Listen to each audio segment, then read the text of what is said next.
நாம் இப்போது 11வது வினாவுக்கு செல்வோம்.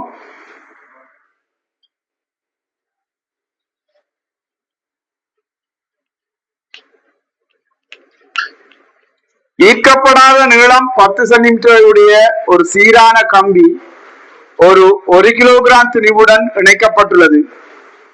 கம்பியின் குறுக்குவெட்டு பரப்பளவு 1 சென்டிமீட்டர் வர்க்கமும் கம்பியின் திரவியத்தின் யங்கின் மட்டு 1.0 நியூட்டன் மீட்டர் -2 ஆகும். உருவில் காட்டப்பட்டுள்ளவாறு அண்ணளவாக 10 சென்டிமீட்டர் ஆரையுள்ள ஒரு வட்டத்தில் திணிவு மாறாக்கதி 2 மீட்டர் செகண்ட் -1 செலுத்துமாறு விடப்பட்டுள்ளது.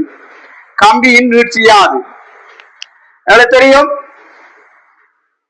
வைசமன் FL/AE யங்கின் மட்டுக்கான சூத்திரம்.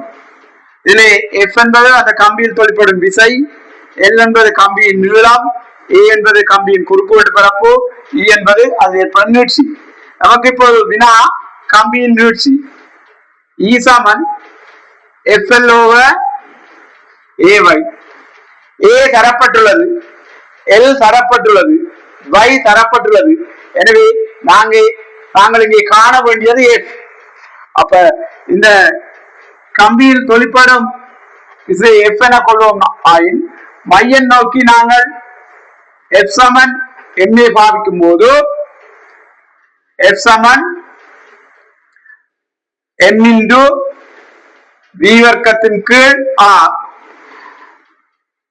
M 1 kilogram, V 2 metre second -1, 10 வர்க்கம் 4, R 10 சென்டிமீட்டர், அந்தளவாக 10, அது 10 என்று எடுக்கலாம். எனவே F 40. இதனை இங்கே கொண்டு திரையிடும் போது 40 தர 10 சென்டிமீட்டர் நீளம் 0.1 கீழ் A குறுக்குவெட்டு பரப்பளவு 1 சென்டிமீட்டர் வர்க்கம் 1 தர 10/4 தர Y 1 தர 10/11. எனவே இங்கு 4 தர 10/7, 4 தர 10/7. இதனை 40 தர 0.4 தர 10/6 என கொள்ளலாம். எனவே 0.4 மைக்ரோமீட்டர் இரண்டாவது விடை. 0.4 மைக்ரோமீட்டர். இதுவும் பிள்ளைகள் செய்யக்கூடிய ஒரு கேள்விதான்.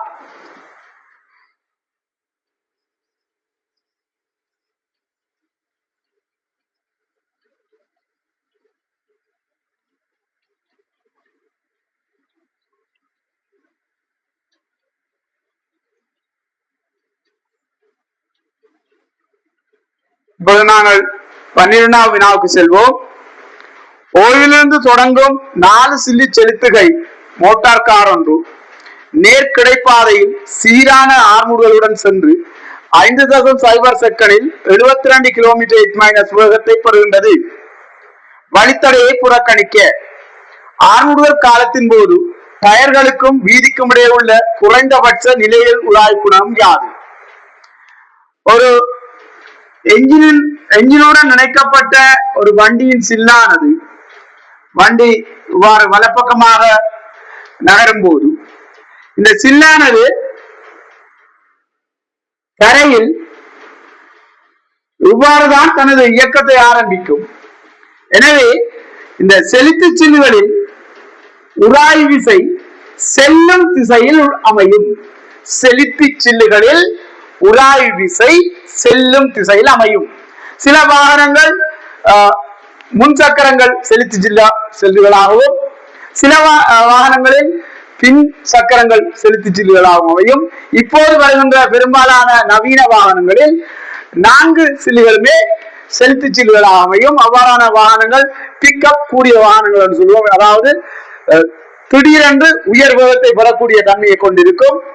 அப்ப இந்த சில்லுகள் 4லுமே கிடைக்கப்படுகின்ற இந்த உராய்வை காரணமாகவே வண்டி அது முன்னோக்கி நகர்கின்றது. எனவே இந்த 4 சில்லுகளிலும் கிடைக்கின்ற மொத்த உராய்வு விசை 4F சமன் வண்டியின் துணிவு M × அதில் கிடைக்கும் அதற்கு கிடைக்கும் ஆண் முதல் ஏ கொள்ளலாம். ஏ கணிப்பதற்கு இங்கே 72 கிலோமீட்டர் h-1 தரப்பட்டிருக்கிறது. அதை மீட்டர் செகண்ட் மைனஸ் மாற்றும் போது சுருக்கமாக நாங்கள் 5×18 பெருக்குவோம். எனவே அந்த வேகம் 20 என்று வருகின்றது. v சமன் யூசர ஏற்றின் படி 20 சமன் ஆரம்ப வேகம் 0 சக a × 5. எனவே அதன் ஆர்முடுகள் 4 மீட்டர் செகண்ட் மைனஸ் 2 ஆக அமைகின்றது. எனவே 4f சமன் m × 4. ஆகவே உராய்வு விசை m ற்கு சமனாக அமைகின்றது. 4r m × g 4 டயர்களினாலும் அந்த மறுதாக்கம் தாங்கப்படும். அது மொத்த நோயை சமப்படுத்தும். 4r சமன் mg. ஆகவே r சமன் mg × 4. எனவே f சமன் μr இன் படி μ சமன் f × r m × mg × 4, அதாவது 4g g 10. எனவே விடை 0.4 என இரண்டாவது விடையாக அமையும்.